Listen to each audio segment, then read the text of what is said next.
Hello everyone, Zilleranth here, and today I was going to kind of take a look at my poll plans coming from release and which units I'm going to be prioritizing as they release. So right now we currently have knowledge of what we will be getting on the global version, and then we do have the advanced knowledge of when units were released within the CN version, which I have currently right here on the wiki. Now, just like with Sword of Convalia for most of my audience, this is all subject to change. We don't know if they'll be moving things around or if they're going to exactly follow it or anything at this point.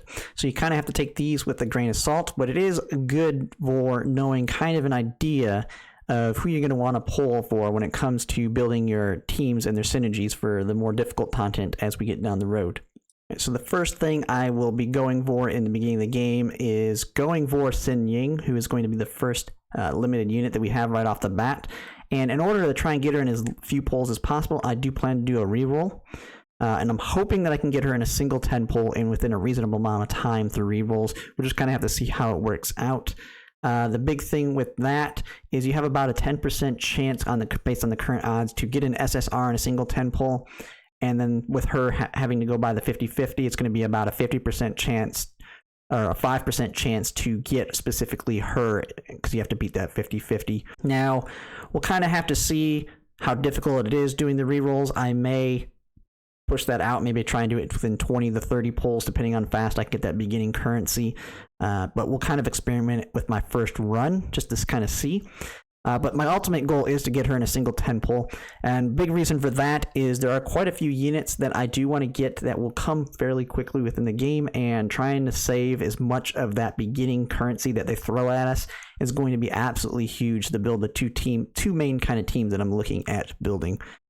Now, this does come with a downside that I think a lot of people won't really like in terms of having only done one single 10 pull. And that being that I've only done a single 10 pull at that point, so I'm going to have very few SRs or rares that I'll have collected, and I won't have many, and I won't have like any dupes, especially for the SRs. So right off the bat, I'm going to be kind of weak in that aspect because I've only done a single 10 pull, but the game does give you plenty of units in the beginning. So if you look at the beginner's guide here on Pridewin, they actually list all the stuff we will get through the quests, including if you do the discard giveaway, you'll get this 5-star right off the bat. And then another thing is I am a minor spender when it comes into these kinds of games. And so a lot of that initial stuff they have for the beginner accounts, like right here, the 5-star Freda, I do plan to buy this for sure. Because she is the best SR unit in the game, and it's only $1, and then you basically start right off the bat with her. You do eventually want to get her to 3 copies, though, because that unlocks her maximum capabilities. Now, when we go back to the tier list here, so that's getting right off the start. So then we have to look at the selectors and other stuff we will be getting in the game. So one of the first easy ones we'll get is an SR selector, and that's through doing one of the quests. And that one I plan to also use on Freda, because even though I'm buying Freda from the shop, I do want to get her dupes as soon as possible, so I will be using the selector on her as well. And then we do have the SSR selector we will be getting. That one we do get after 30 pulls. Now, I've only done 10 pulls, so I won't have it right off the bat. Now, that isn't a problem for me, because there is going to be an SSR random that we will be able to get through the quests, and I do not want to use my selector until I've used the random. Now, with the random, it can get you any of the standard units besides Ying, because she's on that limited banner. So that get you Kairos, Hassel, Ivana, Laurel, Frey and Fernie, Tong, Zodlin, Longqing, and Meng Hongxi. I'm terrible with names. I'm terrible at pronunciation, so just expect that from me when I'm saying a lot of these names. So the main thing will be trying to get that first, so that way I can utilize that, get whoever I get out of that. And to me, the standard unit I get isn't going to really change much for me. The main one is going to be Luke, because Luke is the standard unit that I do want. Him being he has summoning capabilities, and he works really, really well with Ying as they are like the top of the physical in terms. You're going to want both of them to maximize your damage within the physical team comp. And so if I don't get Luke with my random one, I do plan to select him with my selector, and that'll just start me right off the bat with this very synergetic team in terms of my physical DPS. then whatever I get with the random will kind of not change any of my future plans, and we'll go ahead and take a look at that right now. Now, while I say I won't be too concerned about the random that I get with the SSR unit, it's mainly revolving around the fact that I kind of have my teams that I'm building around aren't going to be utilizing them in the future. But whoever I get is going to be extremely important for me in the beginning. And like I said, I've only done 10 pulls at this point. Now, when it comes to looking at the future units that I'm looking at getting, I'm actually going to be mostly skipping the next two big banners.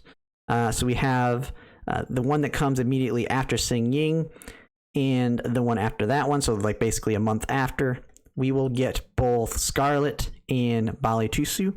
And both of these aren't fitting into the teams that I'm building. So these are both going to be skips for me.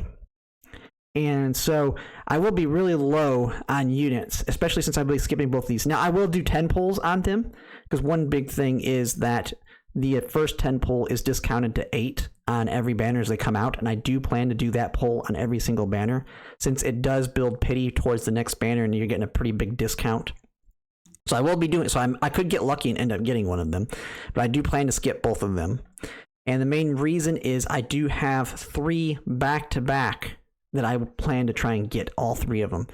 And so that's going to be this one, and this one. So on the tier list here, that's going to be Skylar, Boreas, and Fen Qingshu, or Quenshu. I don't know how to say her name here. And the big reason I'm going to be targeting all 3 of these is Skylar's going to be a core support member for Uni and Jean, which is going to be your electric water combo. And so I do want to do the electric water combo. I want to get Jean and Uni. And so by getting Skylar right off the bat, she's going to be really good for a supporting side of things on that. So I will get her. Boreas is, big thing with him is he's able to heal, he gives shields, but he also adds a lot of crit rate to your units, and especially for summoners. He adds 100% crit rate to summons, which both Ying and Luke do. And then the other big thing is he adds the capability for them to do ice damage. So he can basically make Luke and Ying do some ice damage. Nothing that I've read that's very crazy in terms of that, but you kind of can have him make Luke and Ying kind of have like that ice-ish element. So if you want to have some reactions with ice, you'll have those 3 together. And so those will be the ones I want to get there. And then right after Boreas, we will have Fen Qingshu come out, and she's just, from what I've seen, a top tier ice DPS that can do significant damage even at this point on the CN version, and she just looks cool, like the big gun. I mean, I do plan to play Girls Frontline here soon, so getting the girl with the big gun is just automatic for me on that point. So right there's 3, and that's why I'm having to skip a lot. That's why I'm wanting to get Ying in that first 10 pull, and then I'm going to be skipping the next 2 if it follows that same order. Like I said, it could change at any point, but I will skip Scarlet and Bali Tusu. And so after that point, we kind of have to look at what's coming after her. And so this point is starting to get more heavily into the speculation side of things, as we still don't know if they're going to change things up. We don't know how my luck's going to be, because now I'm predicting 3 of my future units I'm going to be pulling for. And if I have really, really bad luck, while I think I should be able to still pull off getting these 3 limited units after Ying, if I go full pity on all 3 of them, I'm going to be really hurting on pulls at that point. And so I'll have to start making decisions based on what kind of currency I have left. So if I'm really lucky and I get them all really early and I win all my 50-50s, that might change my decisions on future units I pull for as well. I do know in the CN version after her, Uni and Jean are actually a decent amount later, and so there's a few units that I could potentially skip in there to save up for Uni and then get Jean. And so my goal would be to, after that, to go over these 2 to kind of get that lightning and water team together. And then from there, I just kind of pull based on what else we see coming out in the CN version, because as we're getting new units, CN's also going to continue to get new units, and they're going to continuously be added on here. And so that's just kind of my plans for the launch of Ash Echoes and kind of going through the first couple months of my poll priorities. Now, I'm not stating these like the poll priorities that I did for Sword of Convalaria. It works actually quite a bit different in this game in terms of who's a priority and who's not. A lot of they're all good. Every unit has their uses. You can make any one of them work. The big thing is just really building around them. The few that I would say that are like must gets is going to be someone like Freda, who are going to be your support units that can just be good all around for all teams. But when it comes to the future poll priorities, you can make every unit work and they'll do extremely well.